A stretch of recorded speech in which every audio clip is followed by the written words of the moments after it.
ज्ञान आपकी दृष्टि को बदलता है, जगह नहीं बदलता।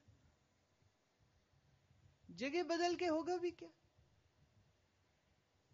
एक पति पत्नी रहते थे दिल्ली में, उनकी रोज लड़ाई होती, बात इतनी बढ़ गई कि लगा तलाक हो जाएगा। फिर मैरिज काउंसलर के पास गए तो उसने कहा कि एक काम करो, तुम लोग घर से ना दूर कहीं चले जाओ, कहीं घूमने चले जाओ, किसी यात्रा में निकल जाओ, दोनों ही जाओ और कोई संबंधी ना रहेगा, आपस में बैठोगे, चर्चा होगी, बात होगी, शायद मनमुटाव दूर हो जाए। पति पत्नी को भी बात अच्छी लगी, कहले चलो ये भी करके देखते। उन्होंने टिकट कटाया, चले गए मनाली। सोचते थे दिल्ली में तो बड़ी गर्मी है ना, गर्मी है, गर्मी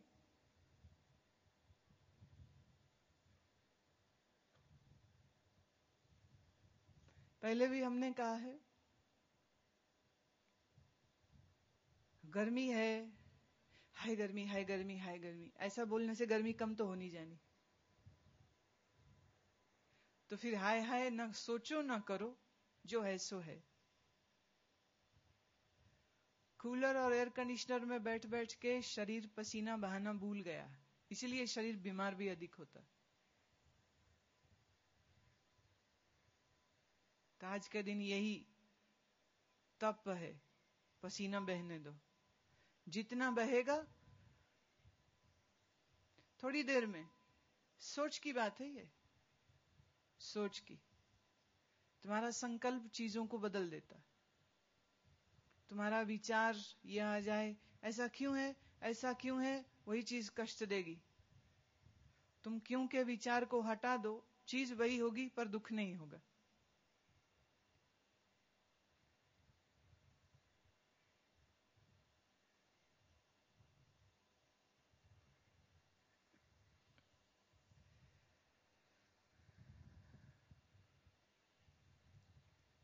जब विचार बदलने मात्र से दुख दूर किए जा सकते हैं तो जगह बदलने की जरूरत कहां है फिर। पर ये पति पत्नी चले गए मनाली। पहाड़ है, ठंड है, ब्यास नदी है, सुंदर नजारे हैं, हनीमून कपल है, कितने ही दर्जनों। तो उनको देख के उन्हें अपना जमाना याद आ रहा है, हम भी तो गए थे ना हनीमून पे। पति कहता हाँ, पीछे तेरा भाई भी आ गया था, पैसे जो लेने थे उसको तुमसे। वो कहती मैंने भी तो एक सप्ताह का प्रोग्राम बनाया था, सोचा था एक सप्ताह तो रहेंगे, तुझे भी तो तीसरे दिन अम्मा की याद आ गई थी। तो मनाली भी है, पर्वत भी है, ठंड भी है, हवा भी है, सब कुछ है, पर लड़ाई फिर भी है। घर में लड़ाई कर रहे थे, कम से कम खर्चा तो नहीं हो रहा था ना, अपने ही घर में लड़ रहे थे। अब दूर देश जा रहे हैं, वहां जाके बैठे हैं, होटल का खर्चा भी दे रहे हैं, किराया भाड़ा भी खर्च किया है, और इतना खर्चा करके भी लड़ाई ही कर रहे हैं।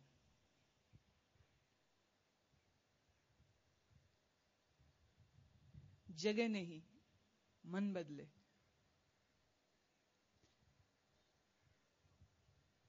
श्री भगवान कहते हैं युद्ध कर, और युद्ध करते हुए तू मुझ सच्चिदानंद का सुमिरन कर। और मेरा ध्यान करते करते जितने कर्म तेरे द्वारा होंगे, उन कर्मों के बंधन में तू नहीं आएगा। कर्म करके भी तू अकर्ता का अकर्ता रह जाएगा।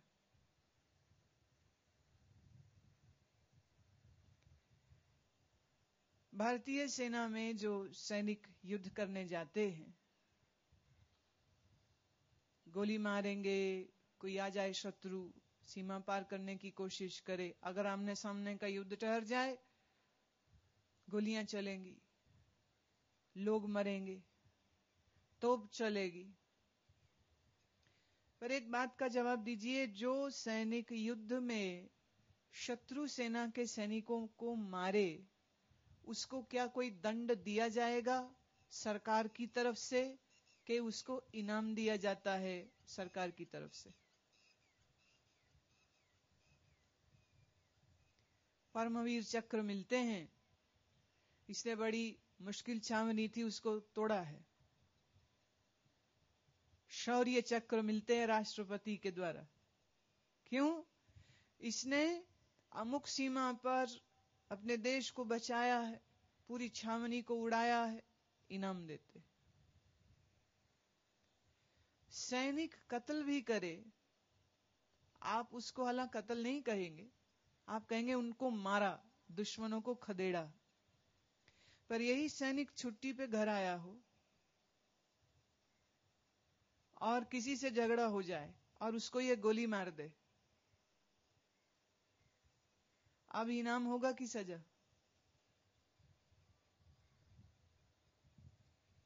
सीमा पे उसने कई 100 को मारा तो उसे परमवीर चक्र मिलता है। घर आके एक को भी मार दे, जेल मिलती। कर्म तो एक सा, पर एक होके भी कर्म एक नहीं है। क्यों? सेना में जब वो कार्य कर रहा था तो जब लोगों दुश्मन सेना के ऊपर वार किए तो उसके पीछे ऑर्डर सरकार का है। सरकार कहती है कि हमारी आज्ञा है देश की सीमा की रक्षा करो, शत्रु आए तो मार भगाओ, मारो। आज्ञा में करता है तो उसी कर्म करने की, मारने की, दुश्मन को खदेड़ने की, दुश्मन की छावनी का सत्यानाश करने के लिए उसको शौर्य चक्र मिलता है, प्रमोशन मिलती। पर यही सैनिक जब घर आए और घर आकर के अपने निजी संबंधों में अगर किसी के साथ मारकाट कर देता है तो सरकार, फिर वही सरकार उसको दंड देती। क्यों? क्योंकि अब वो अपनी मर्जी से कर रहा है।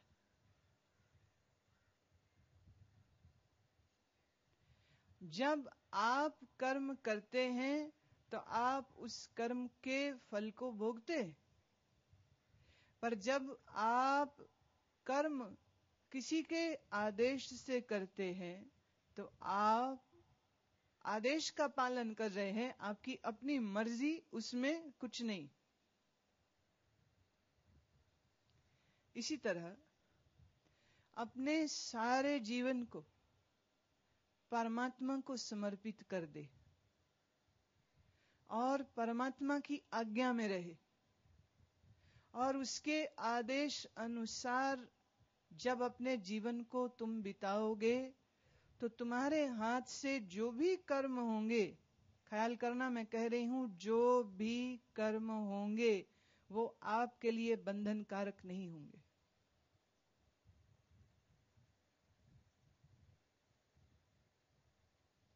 भक्त कौन है? जिसने अपने मन बुद्धि को परमात्मा को समर्पित कर दिया। प्रभु आज से हम तेरे, ये मन तेरा, ये बुद्धि तेरी, मेरा कुछ नहीं, मेरा कोई स्वार्थ नहीं, मुझे ना मान चाहिए, ना अपमान की चिंता है, ना प्रसिद्ध हो जाऊं ऐसी कोई चाह है, कि अमर हो जाऊं, ना ऐसी कोई तमन्ना है, मेरी कोई इच्छा नहीं।